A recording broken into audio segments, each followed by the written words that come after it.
For one thing, you can at least find it on some map. Absolutely would be probably what they're going to do. They're going to put a hologram and say, oh, we're being attacked, by aliens. We've made a deal with the ambassador, and he says that they feel that Earth is a threat.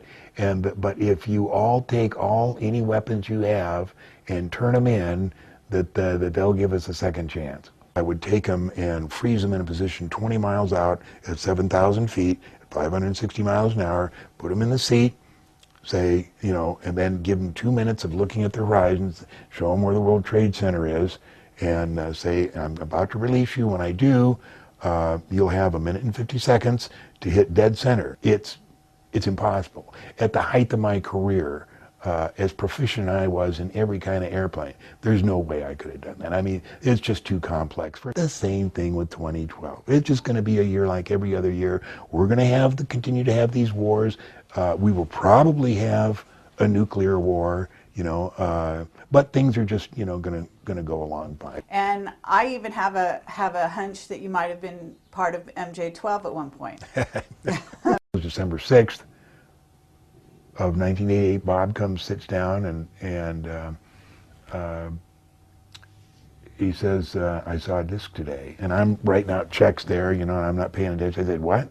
He says, I saw a disc today. And a disc? Theirs or ours? And he said, theirs. I said, you went to Groom Lake? And he said, yeah. And I said, what are you doing here? I said, obviously they're going to follow you. Why don't you just, work there for a while and then come and tell us what happened? He says, because I have seen you take so much crap over the past 6 months about this. I'm telling you, it's real. I saw it. I touched it, I'm looking at him and said, what? He said, John, you will never know what it's like to see your first alien. I said, you saw one? He said, yeah. I said, it couldn't have been a doll. It couldn't have been, no, it was one. And, these days you ask him that question, he says, well, I don't know. Could have been a doll. They were doing all these weird stuff. Oh, yeah. But that night, that's exactly what he said. The deal, the way security like that works is when they give you a clearance and when you're deep inside like that, they tell you, look, John, we've given you this clearance. And of course, we expect it to keep you secret, but we know that, every once in a while you may accidentally mention something at a party, you may have had too much to drink, and you think it'd be interesting to talk about this, and we just want you to know that, we don't really care, we won't hurt you, but we will kill your wife, your children, your mom, your dad, your parakeet, your dog. Hi, I'm Carrie Cassidy, and this is Project Camelot, and we are very happy to be returning to see John Lear and do a retake and a new interview he's going to tell all, basically. Is that right, John? Yeah. You're gonna absolutely charm us and dazzle us with new information. I'm going to tell what I know up to this point, and Okay. I'm not saying it's absolute ironclad what's really going on, but it's what I think is going on. Great. But I'd first like to say I can't believe it's been 2 years since we did this. It seems like only about 6 months. But first of all, let's talk about what happened at ATS. What do you know about it? Okay, I know you've been banned. That's Right. the extent of it, and we don't actually know why. What we know about it is that, or what we think we know, is that it's a CIA front and managed by the CIA. So if you've been banned, it might be that you're getting too hot. That's what I think. And when I first joined ATS maybe 3 years ago, I thought, you know what? This is just a collection point for what people think is going on, so that they know what the general public thinks is going on. And they have a bunch of debunkers there that are, paid to go in there, and somebody talks about something, they say, oh, no, here's what's really going on. Right. So they generally influence public thought. But then I started to throw some, interesting stuff in there, and they didn't say anything. So I thought, well, maybe it's okay. So starting about 4 months ago, I started throwing some really secret stuff in there, which I'll tell you later. And it has to do with Navy submarines. It has to do with what the space shuttles do. and then pretty soon, you know, I'm gone. And the mechanics of exactly why I'm gone is Jeff Ritzman and David Biedney were two of the main Myers debunkers. Now, the Myers story was true. There's no doubt about it. Oh yeah, absolutely. He took pictures, he went on rides. I don't care whether you say that, you know, there was pictures of dinosaurs or the lady came out of Sears magazine. That's all contamination. The fact is it was true. And so I really don't have time to support the Myers thing, other than in the thread I would come up every once in a while and say, hey, look, you know, I'm busy with other things. If I had time, you know, I'd tell you exactly how the Myers thing happened and why I believe it. But all I want to tell you is the Myers case is true and John Lear believes it's true, and that's the bottom line there. And I'm telling you, I would get hit so hard on ATS, just pages and pages of people knocking me, particularly Jeff Richardson and David Biedney. So one day, I got a list of everything all the insults they made of me, and there were 16 of them. And I put them, you know, at the end, I said, you know, it's funny that any other thread, people would be taken to task for insulting another person, but apparently on the Billy Meyer thread, it's okay to insult John Lear, and I put these 16 things. Well, that was on a Sunday evening. Monday morning, I wake up, go to log on, and here's Skeptic Overlord. What's his name, Bill? Bill Irvin. Pardon? Bill Irvin. Bill Mark Irvin. Allen is the other one. Says, you know, we've post-banned you here until you can prove that what you said that Ritzman and Biedney posted were true. We've had our best moderators, and they can't find a single quote that was true. So all we need is your help. And I'm thinking, holy smokes, I just, you know, got all that, copied all that yesterday. So I started to worry because it never even occurred to me to go back and check to see if it was still there. Wow. I just assumed if Bill Irvine said it wasn't there and his moderators said it wasn't there, then it wasn't there. And so what I thought was one of the moderators was in on it and it's gone. And the only hope I have of recovering it is going into the archives. So that was like about 8 in the morning. And the whole day long, here's Bill Irvine coming back every 2 hours. John, you know, we can't find any of this. We need your help, you know, with a few little minor digs in it. So I'm waiting for Ron Schmidt to get off work at 6 so he can show me how to go into the archives. So finally, just before I went over to Ron Schmidt's that Monday, about 5 o'clock, I said, you know, I'm just going to take a look and be sure that it's not there. And I found every single quote still there. So I laboriously took the time to copy every one and paste it on this one piece of paper exactly where it was, send it to Bill Irvine, and he sends me back an email, says, Jeff admitted it, it's a done deal. So in other words, the moderators were kind of like in collusion with this guy, Jeff. No, it turns out that none of them were colluding. It turns out that everything was still there. But Irvine said all his guys couldn't find those quotes. But that's what I'm saying. If they couldn't find the quotes, then they suddenly found them. Then in a certain sense, it sounds like they're working with Jeff. That could be. Anyway, Bill said if we all agree to keep this between us. I said, no, I don't agree to keep that between us. I want everybody to know exactly what happened here. You know, you say this is above top secret and we're trying to get all this information. Why should this little feud in which you've caused me an entire day of grief? And really, I told Bill, I said, I've been posting here for 2 years. I spent 8 to 16 hours answering questions on ATS. And you accuse me of falsifying information? I mean, that's insane. So I wouldn't agree not to shut up, and they didn't let me on. So it sounds like they're playing games. Yeah, so they had a lot of people ask about John Lear, and finally on Sunday, the following Sunday, they let me on just long enough I could get in my 2 cents worth, and then I was banned forever. It was obvious that ATS has been a clearinghouse. They wanted the information that the public got to see if they could influence that.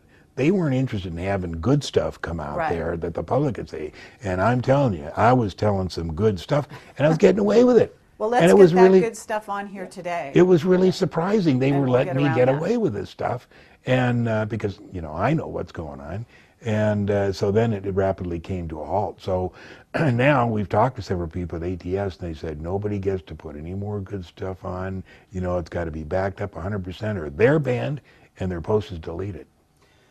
I think the crowning blow was when they rolled in Jim Oberg, and Jim Oberg has been NASA's front man for 30 years.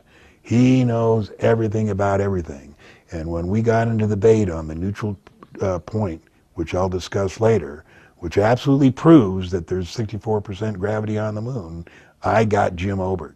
And I'll read you the exact thing he came back with. He was stuck. There was nothing more for him to say. He was done for. And that's when things started to go downhill. And I'll read you the exact thing that Jim Oberg said. So, John, what's going to be your approach at this point that you're banned? Because in a way, that was kind of a place where you could connect with the public. Are you going to join another? I post on 4 little forums, and anybody that calls and asks, I give them these forums, and it's no big deal. There's like 300 on one and 80 on another, and my bag is not reaching a lot of people. It's reaching the very few that are interested in what's going on, and that's not a threat to the government, really. I don't think. Okay, well, there are plenty of people that visit forums that don't log on. So it's good news to know that you're actually still out there and still posting. Yeah, the stuff that we're going to talk about today is the stuff that's current on these forums. One is Open Minds, and the other is American Conspiracy. The other is Fantastic Forum, and I think there's one other. And then I have a website with Ron Schmidt that's called thelivingmoon.com, and I try and keep all the stuff that we find out on there. Okay. Livingmoon.com is an excellent website. I want to state this for the record. There are not that many websites that we at Project Camelot would be willing to recommend, but that's a good one. Okay, let me tell you about the origin of the livingmoon.com was when I posted the original huge megabyte pictures of the moon on ATS. In other words, I sent them by DVD to, what's his name there? Bill? Mark? No, Mark. And he posted them. For the first week, people were saying, well, I don't see, John, I don't see what you see there, and everything. And then this guy called Zorgon started to see the stuff. And so I would lead him to it, and I didn't lead him anywhere, I didn't say, well, here it is, because you can't do that. You got to let them find it. And Zorgon started coming up with this stuff. And then he started finding more than I did, and I said, we got to meet. And I'm thinking, holy shit, this guy lives in New Jersey, and I'm going to have to get back there. It turns out he lives, a couple of miles down the street. That's great. So he comes up here, we start trading information, and he already had a website, having to do with medieval stuff. So we just made the Living Moon a part of that, and the information just started to come in. From all kinds of sources. Yeah. Sources, I have no idea how they got the stuff, but a lot of stuff on the Russian black ships, and it just keeps pouring in. It's a good site. It's about a good site. 10% of the stuff is posted on there just because we don't have the time. We'd like to have a secretary, but both of us are broke, so we don't have, can't put it all on there. So we put the most interesting stuff on there. And Ron works down at the convention center. He's the guy that sets things up and takes things down. But he comes home, and every once in a while we get together, like once a week, and talk about what we're going to focus on. But that's it. Let me share this email with you, John. Okay. This is from somebody called Gary Dix, D-I-X, who used to work very closely with Simon, Mark, and Bill in the early days of ATS. And after a major disagreement, he quit. He's based in New Zealand. And he sent me a long email a couple of years ago. Yeah. And I'll just read one of the pertinent paragraphs. As they become more negative over a topic, They begin to drive the threads using sock puppets, fake member names, as they don't want to be seen to be guiding directions in the threads as mods and admin. This is the style of mods and admin in the future, using fake accounts to allow them to freely post their ideas. You got this on record from a guy on the inside. Okay, now of course they'll deny it, but if you've got somebody whose username is Skeptic Overlord, what does that tell us? Yeah. You know, I mean, the truth is in plain sight. ATS is a skeptical site. ATS is a debunker site. And so what the debunkers do, it's this phrase which you know, you keep your friends close and your enemies closer. Yeah. So you're an enemy of anyone who wants the truth really out. Yeah. So they bring you in really close with the intention of controlling public opinion about you. Right. It nearly worked, but not quite. Because they made the mistake of calling John Lear a liar. And John Lear may be all kinds of things, but John Lear is not a liar. And everybody knows that, who knows anything about John Lear. But what are the chances of, you know, me posting those pictures on ATS, you know, and the one guy who starts seeing the good stuff lives, you know, 3 or 4 miles down the road? I mean, it was really great. It's freaky. But that's how synchronicity works. And every day I see an example of synchronicity. Well, that means you're really plugged in to what's going on here and that you're getting some unseen help, basically. I mean, a synchronicity is just being in sync with the universe. Right. In a major way. Right. And everything is going in that direction, basically the direction of disclosure and truth. So on that note, let's kind of dive in here. We know you've got a lot of stuff to cover today, so where would you like to go first? First, we're going to cover the Nibiru scam, Project or Planet X. Okay. It is not there. It is not going to cause a problem in 2012. It's a scam. I see it working from every different direction. It's just a plot to keep us, you know, in a state of anxiety. Everything's going to go along just as normal.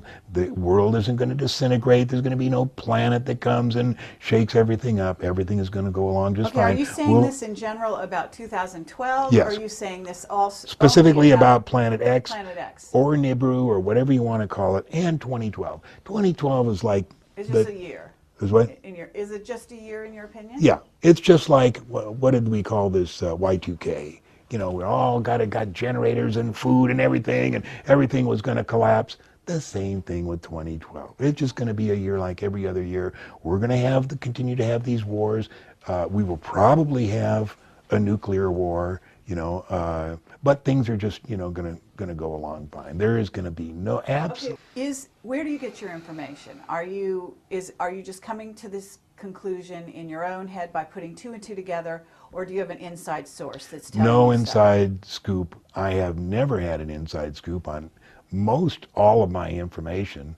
You know, I've come out with it myself, and it's more fun like that because people say, you know, who told you that gravity on the moon is was 64% and there's an atmosphere? Well, there's a lot of books out there, but basically I'm the guy that came out and said, yeah, there's gravity on the moon and there's the atmosphere on the moon. Well, as far as why should we believe that you would know this? I mean, is it because you were a pilot, because you're trained in a certain way? Where is your trail coming from? Well, as far as the gravity on the moon, we're going to talk about the Bully-Aldous-Newton law of inverse square. And we're going to talk about how usually NASA convinces you using Newton's gravitational law, which assumes the mass of the Earth and the Moon. That's not what you want to use. You want to use Bully-Aldous-Newton law of inverse square because you don't have to care what the mass is. All you need to know is what the distance is and where the neutral point is. If we know where the neutral point is, the size of the planets, we can figure out what the gravity is. Now, we know what the neutral point is because, number 1, Wernher von Braun told us. Number 2, the crew of Apollo 17 told us. And 3, and one of the other Apollo missions told us. And it's about 38,000 or 39,000 miles.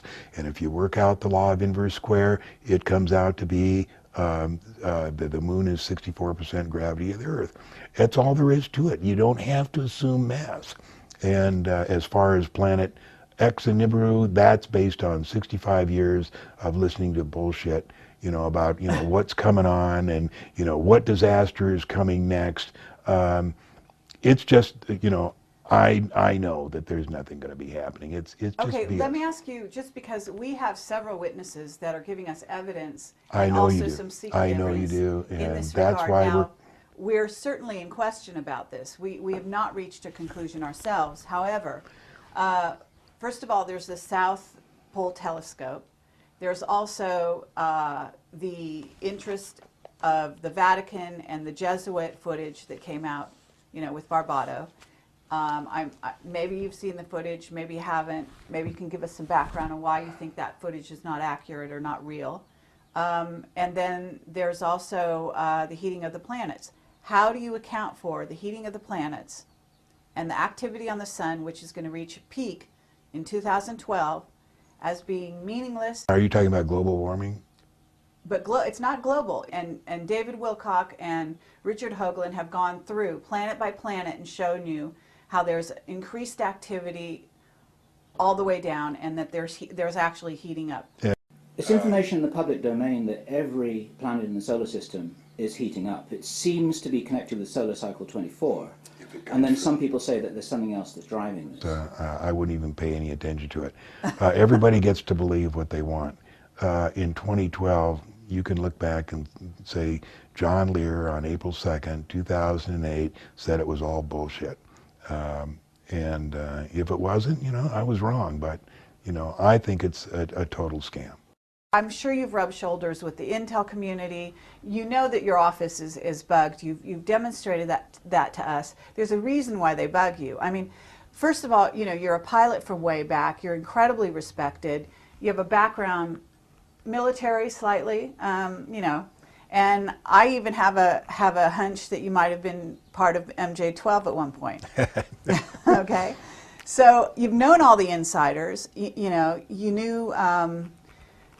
Tell me why it is. I mean, that you're saying you have no inside sources suddenly. I mean, Bob Lazar. Let me correct that. I had 3 inside sources. One was Jimmy Doolittle, and he's the one that told my mom that MJ-12 existed. That story is important because when I was first getting into all this in 1987, and Chandray and Moore came out with the supposed Eisenhower briefing, and it talked about Majestic 12, I needed to know, is this true? And the only person that I knew that would have known beyond a shadow of a doubt was Jimmy Doolittle. Okay, now who's Jimmy Doolittle? General Jimmy Doolittle, behind you, that's him taking off to bomb Tokyo, taking off from the Hornet, incidentally the same aircraft carrier that picked up Apollo. And that letter that you see is when I had my accidental airplane crash in Geneva, Switzerland in 1961, and nearly killed myself. He was the only one to take the time to write me a letter and say, John, we all make mistakes. I've made plenty of them, but it's important that we profit. It's only important that we profit by our mistakes. And he took the time to write that whole letter. So I have it framed with him taking off on the Hornet to bomb Tokyo. General Jimmy Doolittle was an incredible general, very respected, and he was involved with MJ-12 up to his ears. He was not a part of MJ-12, but he was around our house in Santa Monica, 222 14th Street. He lived down on 3rd Street with his wife, Josephine, and they were in our house just like Vandenberg, just like Twining.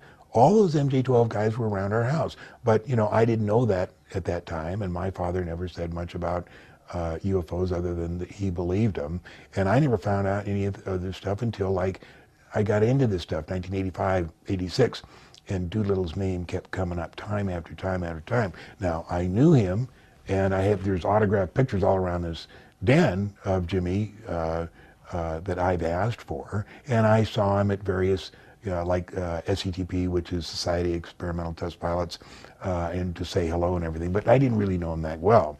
But I knew that my mom knew him, and she was as close to Jimmy Doolittle as anybody in her life, Jimmy and Joe. Now, His wife passed away in the 80s sometime, and he was retired, lived in Carmel, California, and I knew that. And I also knew that my mom talked to him every once in a while. So I knew that the only way I would have of determining whether Majestic 12 was true was to get her to ask him.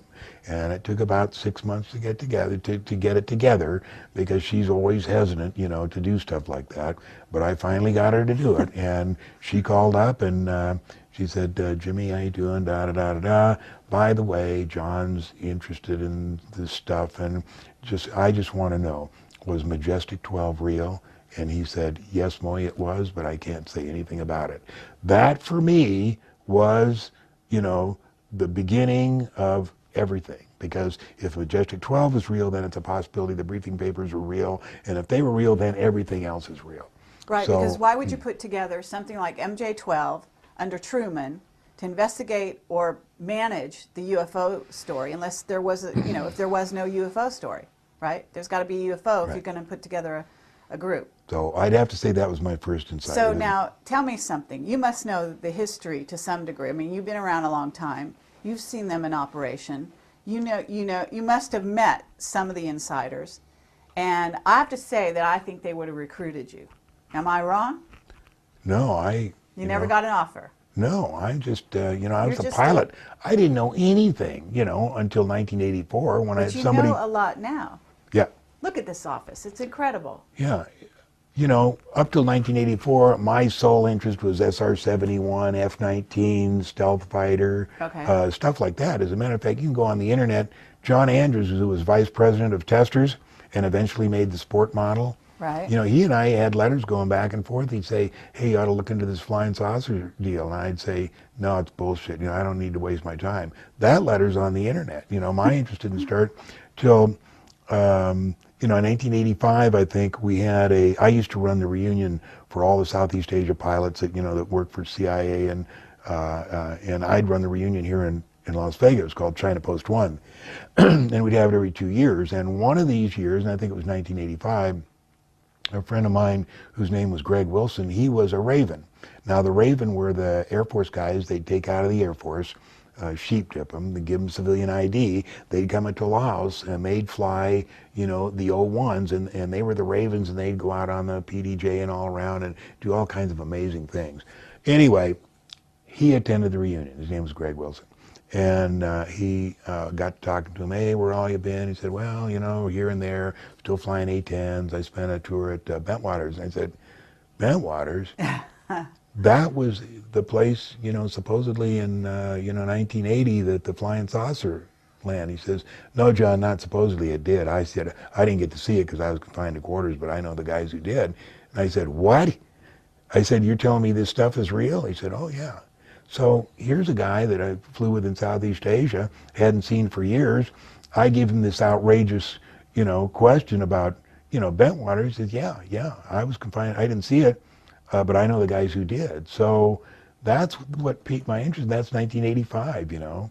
So, you know. So you've got more. You've got insiders coming to you. You've got insiders that are friends.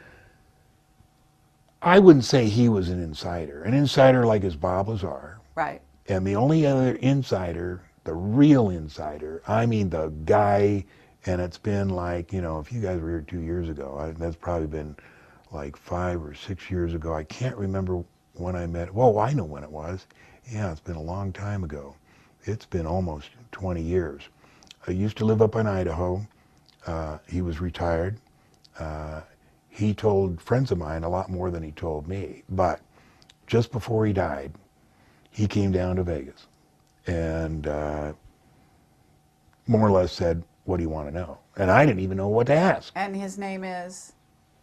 Are you at liberty to tell us? No, because, you know, the deal, the way security like that works is when they give you a clearance, and when you're deep inside like that, they tell you, look, John, we've given you this clearance, and of course we expected to keep you secret, but we know that, you know, every once in a while you may accidentally mention something at a party, you may have had too much to drink, and you think it'd be interesting to talk about this, and we just want you to know that, you know, we don't really care, we won't hurt you, but we will kill your wife, your children, your mom, your dad, your parakeet, your dog, everybody else. But Okay. you'll be okay. So that's why people don't talk. And people say, well, he's on his deathbed. Why wouldn't he talk? That's why. Is because they make it clear it's not him that's going to get hurt. It's every person in his family, and then starting with his best friend. Towards the end of his life, I saw him 3 times. I drove to Idaho to see him twice, and then once back here. And when I was in Idaho, he didn't tell me all that much, but he did tell me one interesting thing that never made sense until this year when I find out, the information I'm getting is just growing exponentially. Every time I get someplace, then I'm led to someplace else, and it's just so much information coming in. Anyway, what he told me was that he worked on a project, a mining machine for the moon. And this thing was being built in the south somewhere. He didn't tell me where, but I'm imagining Arkansas or Alabama, someplace like that. He said, John, this thing was so big. He said that when I finished it, he said, I have a private license. I rented an airplane just to go up and fly around to see how mammoth this thing was. And I said, well, can you give me an idea? He says, acres. I said, wow. I said, how'd they get it to the moon? He said, I don't know. And that's how projects like that work. He doesn't have a need to know how they got it to the moon. His job was to build it, and they're not going to tell him any of that. That's how compartmentalization works. We've been told by somebody, he told us that Project Lunex and Horizon were never cancelled, they just went live. Absolutely. And Project Horizon is on our website, right? Yes. Yeah. The only thing we get we've got 4 of the phases of Project Horizon except one. I think it's number 2 that we need. So I'll show you that and show you what we're still looking for. Can you just tell me one thing? Have you been threatened? Never. Never the slightest bit. Okay. All right, well, so either you've never crossed the line, you've never revealed anything that you weren't supposed to, or you don't know enough. Is that Or right? you're doing someone a favor. Or somebody's protecting me. Okay. So the last... But you are exactly right. Either I'm talking through my hat and I don't have the real information. Right. Or somebody's protecting me. Do you know who? Oh, I didn't say which one was true. I mean, I think a lot of this stuff is true, but how would I know? I've never been to the moon. I'd like to go. Mm-hmm. If I go and somebody can arrange a ride, like Bob Lazar, he says he's going to have his spacesuit on while we're standing, in the airlock there. And when it comes up like that, he says, at least I'm going to have some air, and I'll watch you suffocate. And I said, no, I'll be able to breathe normally. Now, when people go to the moon, it takes them 2 weeks of decompression before they can actually go out and spend some time there. The fact is, you can go right there and breathe, but you'll get altitude sickness. Just like if you go to climb Everest, you can go right up there. You'll probably live, but you'll hurt pretty bad. That's why they go to the different camps as they go up, is to get acclimatized. And the same thing to the moon. It takes about 2 weeks. Okay.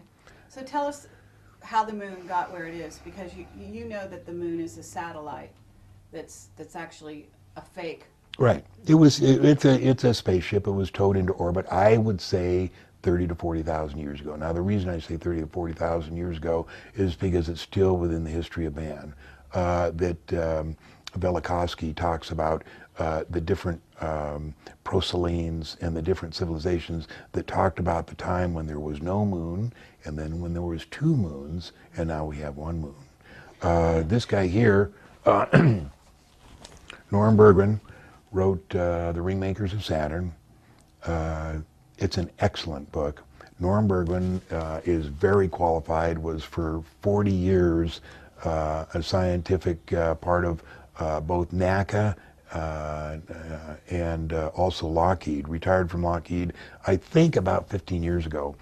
No, What's more than NACA? that. National Aeronautics, the predecessor to NASA. Oh, really? Okay. National Aeronautics Commission, Aeronautics, I think. I see. Okay. They were the predecessor to NASA. Okay. But when he retired, he somehow got some photos, some really good negatives of Voyager, which went by Saturn. And he's set up a little lab in his house, and he started looking these.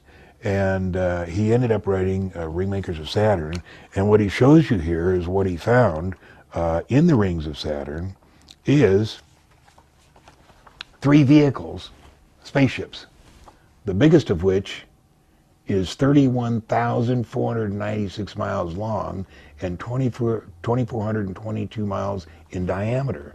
We're talking about a fairly large spaceship there.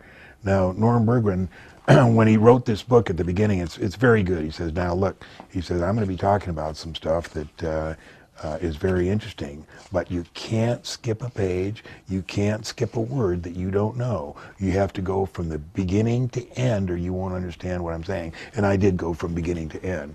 Now, Okay, but when was this written? This would be 1986. Okay, so it's not that old. No. And I go see Norm. And it's talking about a huge spaceship. In It's the who built rings the of Saturn. spaceship? Who built them? Yeah. We don't know who built them. But anyway, Us? no. We couldn't build anything like that. We have some amazing stuff, but we couldn't do that. Okay. No, this is somebody else. But what the interesting part in the book, and the reason why we're getting here, is because at the end of this book, he starts talking about the moon and how the moon was towed into orbit. Because the people that operate that stuff in Saturn and also Iapetus towed the moon into orbit. And he goes into here and explains exactly why he believes the moon was towed into orbit and how it was and how they grabbed on to the Mare Orientale. Who are you saying towed the moon? Whoever. Into We don't place? know. We don't So know. he doesn't conjecture on who, No. on what alien race, for example. I mean, obviously it's an alien race. Henry Deacon, our secret source, has also substantiated that the moon was towed into orbit. But have you got an idea what alien race was responsible for that? No, absolutely not. None. What's interesting here, another interesting thing, is I see Norm every year because when I go do the UFO Expo West, which is the only one I do, he lives in Los Altos Hills. And he's writing about Iapetus. And Iapetus is probably a spaceship too.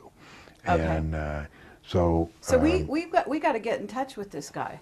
you better, because he's on his way out. I All saw right. him last September. He was not well. He was finishing up the book on Iapetus, but he wasn't working on it every day. Okay, was he a scientist? Yes. Okay, but who did he work for? I mean, in other words, he's Give government. me a He's at second NACA. here. I understand that, but in a certain level, he's revealing secret information. No, Is it- as what? well, I'm just asking you. Wouldn't No. this be secret? No. Thermodynamicist, Douglas Aircraft, 1943-94. Aero Research Scientist, NACA Ames Laboratory, 1944-1956. Lockheed Missile and Space Company. Then I Supervisor Flight Test, 1956-68. Manager Flight Test Analysis, 1958-1962. Manager Test Plans and Direction, 1962-63. Manager Re-Entry Test Operations, 63-64. Okay, but- there's all this stuff, how qualified this guy is. Right. This Why is- are they letting him talk? Why- Why are they letting him do this? I mean, in What's other he words, saying? There's a spaceship that's 31 miles long in the rings of So Saturn. plausible Who's deniability is- sure? Who's going to believe that? Okay. Okay. All right. Okay. that's So it. anyway, 2 years ago, at the UFO Expo West, I mean that was so interesting because number one, one of my lectures was All-1 and the 4 people that were in it, and there was Grissom, White, and Chaffee, and then there was a 4th guy, and he was part of the secret astronaut corps.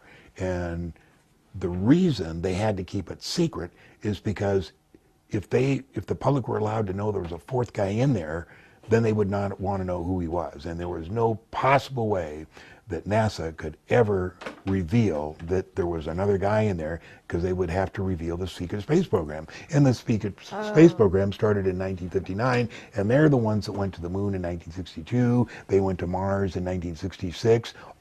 Everything we know is a cover for the secret space program. Oh, yeah. Anyway, when I give a lecture, if I have 2 hours, I always give an hour and then let the public talk to me for an hour, because I'm going to learn more from them than they are going to from me. And one of Chaffee's relatives got up and said, "John, you're right. We've always known this. There was a fourth man, but we didn't know who it was." Now, I know who the name is, but I keep it to myself, because if somebody comes to me, and says, "I know who it is," I know who it is. And it's really interesting, because his son is a current shuttle astronaut. Oh, really? Yeah. So anyway, I go to see Norm 2 years ago, and in talking with him, I said, "By the way, the electromagnetic vehicle that towed the moon into orbit, where is it now?" And he said, "I think it's on the backside of the moon." So when I got hooked up with Ron Schmidt, we started collecting photos on the backside of the moon, and we found it. It's in the crater Tchaikovsky. And the story of how we did it was so interesting, and how NASA covered it up. There's, like 6 different photos of Tchaikovsky as they tried to airbrush this electromagnetic vehicle out of the picture by making it an island. But we got them. We got 2 really good photos. One was discovered by a lady who works for us in Florida, and she discovered it on a thumbnail of Tchaikovsky. And what happened is, when NASA was advertising this particular photo, they airbrushed the big one, but when they had the thumbnail, somebody looked at that and said, "Hey, I'm not going to take the time to enlarge that, take the vehicle out and put it down. Nobody will notice it anyway." But we noticed it, and it's great. And that's where we got the photo of the EMV on the far side, and Apollo 15 flew over it, and they got some movies of it, and it's just a quick shot, but it's really interesting. The secret astronaut who was killed, his son is a shuttle astronaut. Correct. Okay.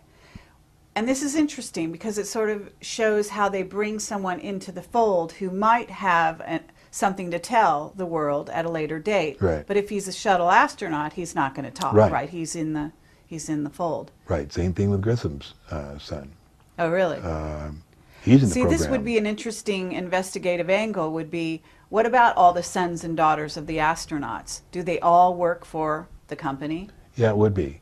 Now, Gus Grissom, when the fire started, every single story you read will say that, there's like 3 words spoken. Chaffee said, "Fire."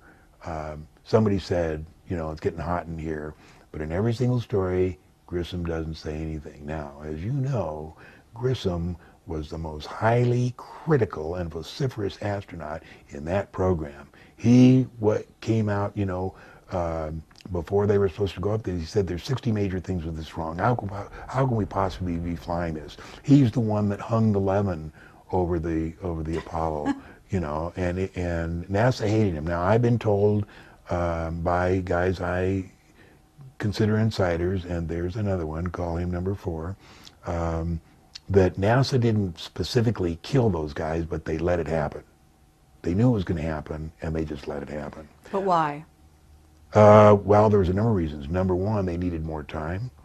They needed to get the program back on schedule, and the only way they could do that was to have a horrendous accident, and they wanted to get rid of Grissom. And so, as you know, the New York Times, and I forget the guy, the story the next day was that he talked to NASA, and they said that the tape was gruesome of the last few minutes. And of course, we've all heard that Grissom didn't say anything. We all know what he said. He was saying, "You bastards, you've killed us all. I knew this was coming to this. I hope you all watch us, die." And just really bad. And so I'm sure that's what happened. And I saw another quote just yesterday, I can't remember what it was, about how gruesome the tape was. Wow. We'd like to ask you if Clark McClellan has got something to say about this as well. Yeah. We're in touch with Clark, but we haven't met him. Clark's a great guy. I've known him since 1990 We've never met, but we've always talked on the phone. I've always tried to get his notes. He has his book ready. He has 3 books. He doesn't want to publish one of them. He wants to publish all 3. I don't blame him. He knows a lot of stuff. He knows, much more than I'm telling you. Do you think that he's actually going to get his books published? Are they going to let him No out way, there? not a chance in hell. Okay. The only thing, I'd like to get him, but, Clark is so pissed, and I don't know what happened, but I know he is the insider of NASA. There's nobody in the position, that could come out and say more than Clark. I mean, he was there from the beginning. Okay. But they've done just about everything but kill him, haven't they? He hasn't got a penny. And I don't know right. why they Yeah. haven't killed him. Absolutely. Anyway, one more thing I'm going to tell you about Norm, because we're going to get it into it later. I told Norm the last time, last year I went to UFO Expo, and I'll tell you, got some good information. But anyway, I went to see Norm, and he's not well, and he's had several surgeries, and I expect any day to hear that he's passed away. He's 87, and I said, Norm, I said, I'm thinking that the airplanes that crashed into the World Trade Center were holographs. And he said, John, you're probably right, and here's why. He said, just before I retired, I was driving down on the Bayshore Freeway to Sunnyvale, and he said I had a friend in the right seat of the car, and he says, like it was about 8 o'clock in the morning, maybe 8:15. He said, we're driving south, and we saw this shadow, and we looked up, and here, he says, it wasn't a 747, but it was a huge 4-engine airplane. It wasn't 200 feet above us. And he said, we looked out and looked at this thing, and he said, of course, we're 20 miles from San Jose, and 30 miles from San Francisco. There's no possible way an airplane could, legitimately be flying right there. And he says, we watched it for about 10 seconds, and it went just like you turned a light bulb out. And he said, if that was the contemporary holograph, presentation of a holograph, he says, then you're right. And that's the very interesting. The holographic technology is so far advanced that people just wouldn't believe it. But the other day I had a lady here that was helping Marilee on a casting program. Actually, she hired Marilee. She was from New York. She had 2 degrees from Harvard. She was just a wonderful, smart, receptive lady. And we were talking about holographs. She says, well, let me tell you. She said, about 5 years ago, I was invited with about 15 other television executives into a private showing in Hollywood. And there was a little auditorium. It wasn't very big. It could seat like maybe 30 people. And the presentation was called The Future of Television. And she said, I don't remember if Steven Spielberg was there, but everybody else was. And she said it was brightly lit, and there was a stage and a podium on the stage, and we're sitting there, and this guy comes out from behind, and he's a kind of East German accent, East European accent, white hair, has glasses, and he comes out and he starts telling us the history of television and how they came up with the first cathode ray tube, and how they did this and how they did that, and he's walks down in front of the stage, walks up one of the aisles, he's polishing his glasses, walks back up to the stage, and she says it was pretty boring. She says after about 20 minutes, he wraps it up with something, and that's the history of television. He puts his glasses on, and just like a light. He disappeared? He was a hologram? Yeah. And wow. that was 7 years ago. So that's what television is coming to, is you won't have a screen. Right. You'll just turn it on, and it'll be happening right there. It's right there.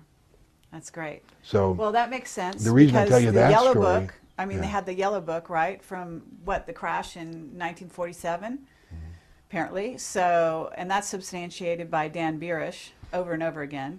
So that's a hologram, technology, right? So the reason I tell you that is so because they back engineered it. on ATS, when I first went there, one of the things they talked about was, there were no planes on 9/11. There was Okay, no this airplane is at this is Shanksville. really There was you know, no dynamite airplane at stuff. Pentagon. There was no airplane at the World Trade Center. And I'm telling you, when I started talking about holographs, the descent, I mean, the crush of guys that were out to kill me, I mean, it was amazing. There was like 20 guys saying, "You're nuts, you know, this is absolutely, you know, you're doing a disservice to the 9/11, you know, movement, you know, to Right. find out the truth, you know. You talk about that, nobody's going to believe. But the fact was, it was a holograph and it was CGI. And Right. So can you take us through that? Take us through why you think that's true and how you got. I mean, you're a pilot. You certainly have, you know, a vote in whether those planes had the capacity to hit those buildings. Because our Henry Deacon has told us some very interesting things also about those planes. Actually, he thinks they were remote controlled. I don't know if that's true, but basically that planes don't have the ability to actually steer into buildings at that level. I mean, I'm not a pilot, so I don't understand the logistics. But how did you come around to this? okay, first of all, we're going to talk about Flight 11 and 77 didn't exist in the beginning. The Bureau of Transportation Statistics has no record of them taking off, has no, you know, so let's forget about them because they did not exist. So now we're just talking about 175 and Flight 93. Flight 93 allegedly crashed at Shanksville. Anybody who has any background in accident investigation or any background at all can't possibly believe an airplane crashed. There was no wreckage. It just simply could not happen. Okay. As far as 175 crashing into the South Tower, I just recently put in a call to Pan American flight simulator in Miami to see if I could run a 767-200, which they have. And what I wanted to do was take six candidate pilots. One current and qualified in the 767-200, one maybe qualified but not current, and then one maybe current in a high-speed jet but not the 767, and then the last three the same currency as the alleged hijackers, like a couple hours in an Apache, a private license, maybe a commercial, something like that. And what I would do is in the simulator, you know, you can take them up. That New York is just like it is. I mean, the buildings are there, and I would take them and freeze them in a position 20 miles out at 7,000 feet, 560 miles an hour, put them in the seat, say, you know, and then give them 2 minutes of looking at the horizons, show them where the World Trade Center is, and say, I'm about to release you. When I do, you'll have 1 minute and 50 seconds to hit dead center. Now, the World Trade Center is 220 feet wide. You got to hit to the center, not left or right, right to the center, and explain how it goes. Then I would have one camera pointing at the pilot and one camera pointing at what he's looking at. All right. And then say, go. And say, okay, now show me how easy this is, you know, because all the guys on AT, oh, I did that in Flight Simulator, no problem, you know. It's impossible. At the height of my career, as proficient I was in every kind of airplane, there's no way I could have done that. I mean, it's just too complex. First of all, the airplane can't fly above 560 miles an hour. It can't fly more than 360, which is its velocity max operating. Maybe could fly maybe 30, 40 miles an hour faster than that, but at VMO, the clacker comes on. The clacker is an FAA required safety device which clacks loud, click, click, click, click, click, and it clacks at a rate and a cycle that irritates the pilot so that he can't ignore it. He has to slow down, you know. Now, there's no possibility a hijacker, first time in the airplane, is not only going to, you know, fly it at 390 miles, 400 miles, but do it with that clacker. Right. You know, and descend and hit that thing center. It can't happen, you know. I have a question here, if I may. We have a credible witness who says that the planes weren't piloted, but they were remotely controlled, like unmanned vehicles from thousands of miles away. I just said And he that. said, yes, but I'm asking John to comment on that from the point of view that this also answers the question raised by the fact that no human pilot could have hit that small target. No airplane crashed in the World Trade Center. First of all, remote controlling an airplane that size or any size is very difficult. And so I don't believe you could remote control an airplane the size of a 767-200 anyway. particularly to hit dead center of the World Trade Center. But the fact is, there was no wreckage from any airplane in the World Trade Center.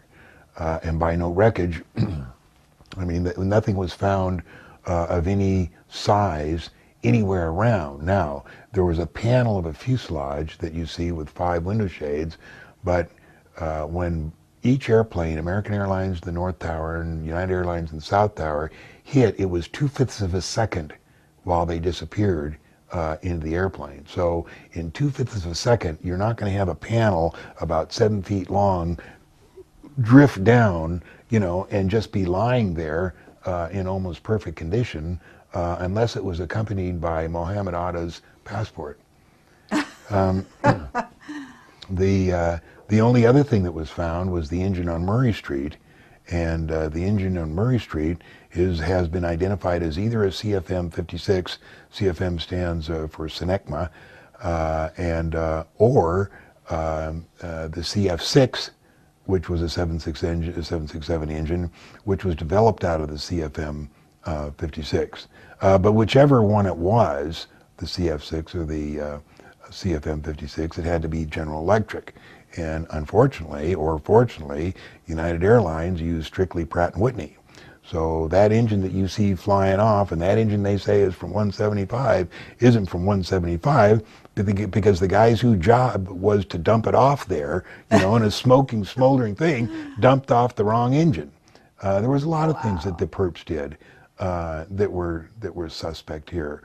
You know, the collapse of building number 7 is just absolutely ridiculous. Right. And the reason they had to do it that way is because I suspect the holographic projector that projected Flight 175 and Flight 11 somehow became disabled, because Flight 93 was the one that was supposed to crash into Building 7. And when they couldn't do it, they had to do things quickly, make it fake 93 crashing in Shanksville, and I can imagine these guys all day long, what are we going to do? Nobody's going to believe this thing just collapsed, you know, from a little fire. And about 5 o'clock, you know, they said, well, let's go ahead and do it. Maybe no one will notice. So they collapsed this 47-story building, you know, into its footprint, you know, and expect everybody to believe it. And of course they did. So. Okay, so they collapsed it into its footprint, but what did they use? I mean, don't they have scalar weaponry? I mean, you know, can't they just hit it? Yes, we do, but that particular thing was collapsed because it had controlled demolition, just like the World Trade Center. Right. The World Trade Center, what they did with controlled demolitions is the first part was to make what we call the Wile E. Coyote cutout in the face, like an airplane crashed in it, which is absolutely insanely ridiculous, but a lot of people believed it.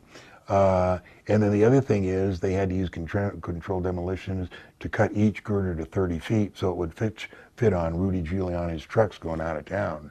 The World Trade Center was collapsed by a direct energy weapon being operated from one of our space weapons platforms. And the reason we know that is because of the size of the dust that was left of the concrete. It was approximately 80 microns, and that's what a direct energy weapon collapse, when it's pointed down, that's what it uses. It's called molecular disassociation. I mean, it just disassociates the molecular structure of concrete, and that's why all that dust was there. There was just nothing left, and that's why the basement of the World Trade Center was molten for 6 weeks. Is because when it finally does hit the ground, it heats it up so much you can pour as much water as you want. It's not going to cool off for a time. So I believe that all of this was controlled by the E-4B, the doomsday airplane, the 747, that was seen flying over the White House. I think there's the one that did the holographic projection, and they also transmitted the CGI, computer graphics, to the different TV channels to show the airplanes allegedly crashing. That's why we had the accidental nose out on one of the buildings.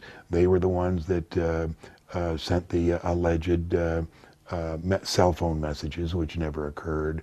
They did all kinds of stuff. They made probably transponder things for the different ATCs to phone. So you're saying the hologram had to be done by a plane in the air? Yeah. Really? Yeah, it was done by a projector, a holographic projector. Okay, so the technology exists out there. Have you? I mean, and I understand that you talked to your friend who Norm wrote the Berggren. book, Norm. But where else have you heard about this holographic technology? Ron Blackburn, you know who he is? No. Do you know who he is? No, I don't. Ron Blackburn was with Lockheed for 30 years. He was with the stealth project up at Groom Lake for 20 years. He was the one that I first heard there was aliens at the test site. Now, when I first met him, 10, 15 years ago, he denied knowing everything. Now he's gotten a little bit more lax about what he says. I mean, he said, up at Groom Lake, there's an administration building, just for the aliens up there. Ron was at my birthday party here. So he's retired now. We need to get to this guy as well. He's retired. He's very careful about what he says. Okay. He still has retirement, but he came to my birthday party, and he told us about holographic projections. He says they contain sound, light, heat, everything. I mean, everything is there. One of the problems that people have with holographic projections, well, I saw it. It couldn't have been, they think of holographic projections like you see in Las Vegas or at a birthday party, Right. where it's a little dancing light like Where there. you can see through it. Yeah, and they so say, you know well, it's I fake. saw it, couldn't be. It's ridiculous. And then they say, well, how would they have done the sound? They would have had speakers all up and down, the street. It's too bad people, they don't really realize how far we are advanced with our technology. They were fooled. It was a scam. It was a psyop. And Okay, so who ran it? basically, I call them the nasty NASA Nazis and the military-industrial complex. And Hoagland tells us exactly who they are and how they took over. And that's who ran it. Now, in March 31st, 2007, last year, a guy named Morgan Reynolds, have you heard the name? Yes. Okay, filed a suit called a quid-em complaint against these 22 companies. And we're talking about major companies here. Science Applications International Corporation, Applied Research, Hughes, all these companies right here are being sued. And what they're being sued for is accepting money for providing a government agency with fraudulent information. The government agency they provided with this fraudulent information was NIST, the National Institute of Standards and Technology. NIST was asked by President Bush to determine exactly why the World Center collapsed. What actually caused it to collapse? And they came up with a reason that, the jet fuel, and it was just so far ridiculous that Morgan filed this suit, and it's 40 pages, and he outlines everything that they got wrong. And so the suit has been going along in court now. And you've testified as to the holographic planes as part of the suit, right? Well, what I did know you is signed the I affidavit. filed an affidavit on January 28th, 2008, this year, in support of the complaint and in opposition to the motion to dismiss. And basically what I testified is, number one, why the airplanes couldn't have traveled as fast as they did, and how they couldn't be flown as well as they were, and why there was no wreckage in there. And I think this other book, pilots haven't come forward because this is. well, other pilots are employed. They can't afford to come forward. There's very few, people. There's a lot of. But this is our country we're talking about, They can't do it. A lot of my information was taken from aerodynamics for naval aviators, and I explain why an airplane cannot fly 500 miles at 1,000 feet. It has to do with drag, and it has to do with power, and it has to do with the fact that they use turbofans. It just cannot happen. So anyway, the governments and NIST contention that that they flew 500 miles an hour, it didn't happen. It couldn't happen. So basically, that's what I explained in my suit. Now, you say, why don't many pilots come forward? Many have. There's an organization called pilotsfortruth.com, and I'm a member, one of the earlier members of that. And there's a lot of people that realize that this couldn't have possibly happened. There is no an airplane like a Boeing 757 flying into the Pentagon. No, that didn't happen. So what happened at the Pentagon? your At the point of view? Pentagon, a bomb went off to make that hole there, and they had a 55-gallon drum of diesel fuel that a guy lit to make all that black smoke there. And April Gallup, who Yeah, was... I think the April Gallup story is fascinating. April Gallup was the Army... Okay, so let's go back where we were, which Okay, is... we're talking about April Gallup. Right, April, okay.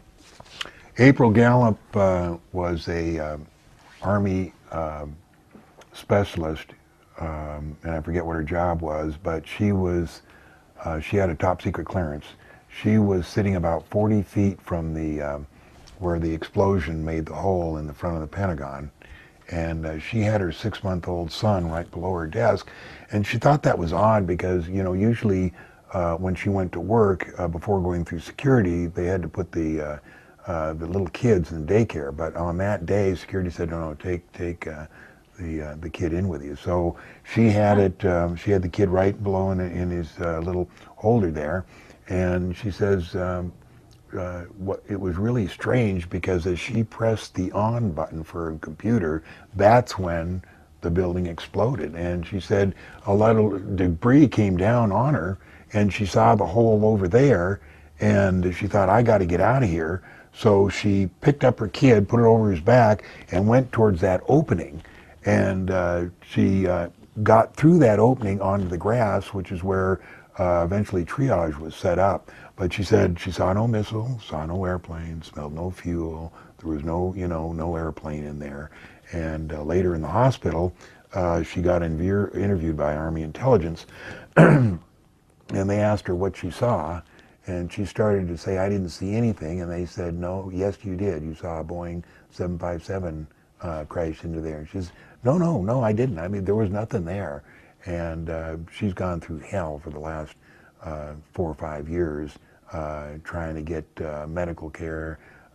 It's been a really very, very sad story. But one of the things I wanted to show, this is a page from a military manual talking about stuff that they would like to get in the year 2025. This is called Airborne Holographic Projector. You can see where I got it. You can't get it anymore here, but was www.au.af.mil. And I got about 250 pages of this stuff. But It's talking about a hologram machine. It refers to enemy perception management. Is that right? That's such a wonderful euphemism. Have I remembered that right? Yeah, it says, brief description. The holographic projector plays a three-dimensional visual image in a desired location, removed from the display generator. The projector can be used for psychological operations and strategic perception management. It is also useful for optical deception and cloaking, providing a momentary distraction when engaging an unsophisticated adversary. And it has capabilities, precision projection of a three-dimensional visual images into a selected area, supports PSYOP and strategic deception management, and provides deception and cloaking against optical centers. Okay, and when was that written, do you know? I think in 99. I'm not sure. I'll give you an address where you can get it now. Okay. It's not at that address, but I think it's at Maxwell Air Force Base. But you have to, we have to believe that if that's out in the public sector, that this is just the tip of the iceberg as far as this technology goes. Absolutely. Strategic perception management. Isn't that just wonderful? It's great. I just think that's so great. All For right. an unsophisticated enemy like the people on the streets of New York. I was going to say that. And I thought, you know what? I don't think I'll say that. Nothing personal against New York. But they have, and then when you go into it, they have what they call the hybrid high energy laser system. But when you go in here and get a close-up of this system, it's showing you how they could attack right between Iran and Afghanistan. It's hilarious, you know. That's where they'll be attacking, and that's where they knew they were going to be attacking back in, 1999, and that was published then. So you can see how far ahead they plan this stuff. I mean, they plan it 30 years ahead. I was looking for that page. Okay, when you say they're going to be attacking between Iran and Afghanistan, that's where the pipeline is coming. They want that area. That's Right. why So that's why we're going to war with Iran, is what you're saying. We want to clear that area so that we can run the pipeline down there. And they're going to use, it sounds like you're saying they're going to use a special kind of weapon to attack them. Well, they could use that hybrid high-energy laser. You know, they got plenty of stuff they could use. Right. But it was just odd that, you know, that it would be already on paper available to the public to show them where they're going to be attacking. Okay, this is... What you said to us off camera just before we started was you felt that there was going to be, I think you used the words, a nuclear war. Oh, yeah, I have no doubt that we're going to nuke Iran. I'm sure that's in the plan, and Cheney certainly wants to do it. You know, I don't know, have any inside information, but it looks to me like one of the possible scenarios would be Bush gets assassinated in October, Cheney becomes president and then declares martial law. And then something happens and where we have to attack Iran. Of course, we won't attack Iran, we'll get Israel to do it. And they'll attack them with their nukes. And then we'll slap them on the wrist by saying, we're going to give you $50 billion for a rehabilitation program here so that you won't nuke anybody else. Psychological rehabilitation program. We'll give them, you know. Okay, but nobody's going to get away with nuking anyone. I mean, in other words, you're going to have China, you're going to have Russia. I mean, basically we're going to be in World War III at that point, right? Yeah, but it won't be that big. What they're going to do is cut the cables, communication Oh, the undersea cables. cable thing. Yeah, so that there's not a lot of not communications, so that So they no can one give knows it, what's really happening. No one really knows what's happening. You know, it'll be all handled on a upper level. All this is handled on an upper level. All this has been planned in communication with and in agreement with China and Russia. They all know what's going on. So it'll be, you know, just to try out new weapons. Well, actually, this is what, again, our Henry Deacon says. He says China's in on it. There's going to be a war with China, but they already know it's planned. Of course. And like everybody was ready for the Japanese Cayuga and the Chinese satellite, and on ATS they said they'll tell us what's going on, they'll give us the real pictures, and all they did was recycle old NASA pictures, you know. And of course China was very embarrassed. They said these are not recycled NASA pictures, but you could go right to where, you know, yes, that was an old recycled NASA picture. Now, what they're doing up there orbiting the moon, if they are orbiting the moon, I don't know, but they're certainly not taking pictures, you know, that they could use for themselves. Why not? Because they're already in on it. They already know what's there. I mean, you know, we So mined what's them. the modus? So what's the MO behind doing all of this? I mean, why are they going to plan wars, nuclear? You're talking about nuclear wars where, you know, millions of people are going to die. Land is going to become uninhabitable. I mean, you know, this is crazy. Even if sounds they like a want good to keep reason. a pipeline there, what's the point in making the land? I mean, you know. You know, they've cleaned up nuclear weapons in the past 30 years. They don't have that much radiation. Why go nuclear, though? I mean, it's so messy. Why would, I mean, you know, I'm not a military guy, but if they've got scalar weaponry and they've got HARP, I mean, you know, they've got earthquakes they can cause. I mean, there are a lot of other things they can do besides going. I mean, that just seems like the nth degree of insanity. Why would they do it? You know, it's like asking, when I talk about Endeavour and the space shuttle being such an outmoded method of getting Right. the IS, and people say, well, you know, if we have all this cool stuff that you say, like, you know, satellites and anti-grav stuff and everything, why do they use a space shuttle? The same thing with the nuke thing. There's levels of secrecy, levels of intelligence. You want to keep a certain segment of the people knowing, just, you know, thinking that the space shuttle is all we got, you know, and nuclear weapons is all we got, so we use those. It's that type of deal. Okay, so you're going to kill millions of people, eliminate. I don't think know. it'll be millions, but it'll be a few. And what is Iran going to do at that point? You know? Oh, they'll get all pissed off. I don't really know what they'll do. Okay, do you have any inside contacts about this? Let's see, about Iran, about nuking Iran? Yeah. No. Okay. What about 2012 and a hologram of an alien invasion? Have you heard this scenario? Absolutely would be probably what they're going to do. They're going to put a hologram and say, oh, we're being attacked, by aliens. We've made a deal with the ambassador, and he says that they feel that Earth is a threat. But if you all take any weapons you have and turn them in, that they'll give us a second chance.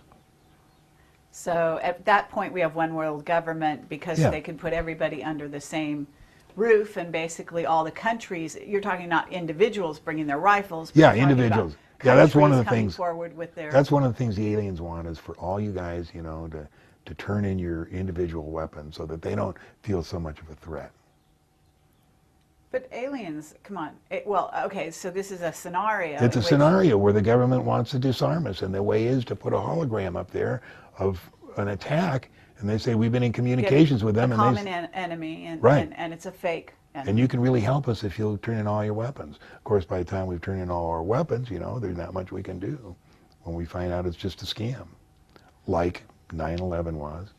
Yeah, that's a scenario. I'm sure that's going to happen.